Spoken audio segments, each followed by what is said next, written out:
नमस्ते दोस्तों, मैं हूं एसके गजानन और आप देख रहे हैं सफर मुसाफिरों का विद एसके गजानन। दोस्तों, हम जब ईमानदारी से काम कर रहे होते हैं तो हमें काफ़ी सारी कठिनाइयों का सामना करना पड़ता है। आज मैं कुछ ऐसे ही ईमानदार व्यक्ति की कहानी सुनाने वाला हूं, तो ज़्यादा देर न करते हुए चलिए देखते हैं कि ईमानदारी क्या होती है।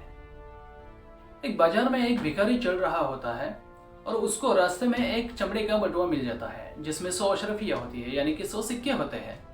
और पास ही में एक सौदागर चिल्ला रहा होता है कि मेरा बटुआ खो गया है, जो भी उसे ढूंढ कर लाएगा उसे मैं एक इनाम दे दूंगा।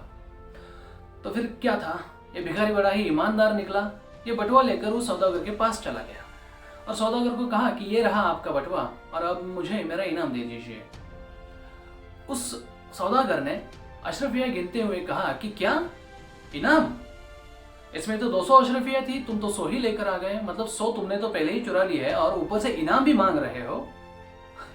दफा हो जाओ यहाँ से, नहीं तो मैं सिपाहियों को बुला लूंगा। ऐसा कहते ही उस भिखारी को बहुत ही बुरा लगा, उसके दिल को बहुत ही बड़ी ठेस पहुंची। वो कह रहा था कि यार मैंने कोई चोरी नहीं की, मैंने कोई अशरफियाँ नहीं चुराई है, मैं अदालत में जाने के लिए तैयार हूँ। ऐसा कहते ही वो दोनों भी अदालत में चले गए और अदालत में काजी ने इन दोनों की बातों को बड़े ही इत्मीनान से सुना, बड़े ही आराम से सुना। और वो काजी कहने लगा कि मैं तुम दोनों पर पूरा भरोसा करता हूँ, मुझे तुम दोनों पर पूरा यकीन है कि आप लोग झूठ नहीं कहोगे। और क्या था, और वो काजी आगे कहने लगा कि सौदागर, तुम कहते हो कि तुम्हारे बटुए में 200 अशरफियाँ थी, ठीक है, तुम्हारे बटुए में कितनी अशरफियाँ थी? 200 अशरफियाँ थी। और भिखारी को जो बटुआ मिला है उसमें तो 100 अशरफियाँ थी। इसका मतलब ये होता है कि भिखारी को जो बटुआ मिला है वो तो तुम्हारा है ही नहीं, क्योंकि तुम्हारे बटुए में तो 200 अशरफियाँ थी। अब मैं ये हुक्म देता हूँ कि भिखारी को जो बटुआ मिला है उसमें से आधी रकम शहर के खजाने में जमा कर दी जाए और आधी रकम उस भिखारी की ईमानदारी के इनाम में रूप में उसको दे दी जाए। भिखारी को उसके ईमानदारी का इनाम तो मिल चुका था और साथ ही साथ में उस सौदागर को उसके बेईमानी का भी इनाम मिल चुका था। अब वो सौदागर चाहकर भी उस बटुए को अपना नहीं कह सकता था। अगर वो ऐसा कहता है तो उसको कड़ी से कड़ी सजा मिल सकती थी, क्योंकि झूठ बोलना मना है। देखा दोस्तों, हमेशा की तरह आज भी अच्छाई की जीत और बुराई की हार ही हुई है।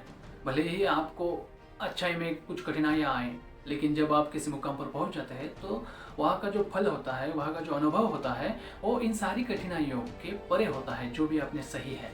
इसीलिए हमेशा ही ईमानदारी से रहें, अपने काम के प्रति निष्ठा रखें, ईमानदारी से काम करें, क्योंकि अच्छे का फल अच्छा होता है और बुरे का फल बुरा ही होता है।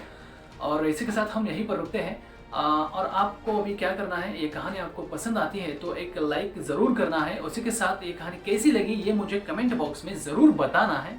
और इसी के साथ आपने अभी तक इस चैनल को सब्सक्राइब नहीं किया है तो प्लीज़ यार यहाँ पर सब्सक्राइब कर दो। और उसी के साथ वो जो बेल आइकन आता है उसको भी दबा दीजिएगा, धीरे से दबा दीजिएगा, क्योंकि आपके स्क्रीन को प्रॉब्लम आ सकता है। तो फिर मिलते हैं एक अगली नई कहानी के साथ, नए सफ़र के साथ। तब तक के लिए धन्यवाद।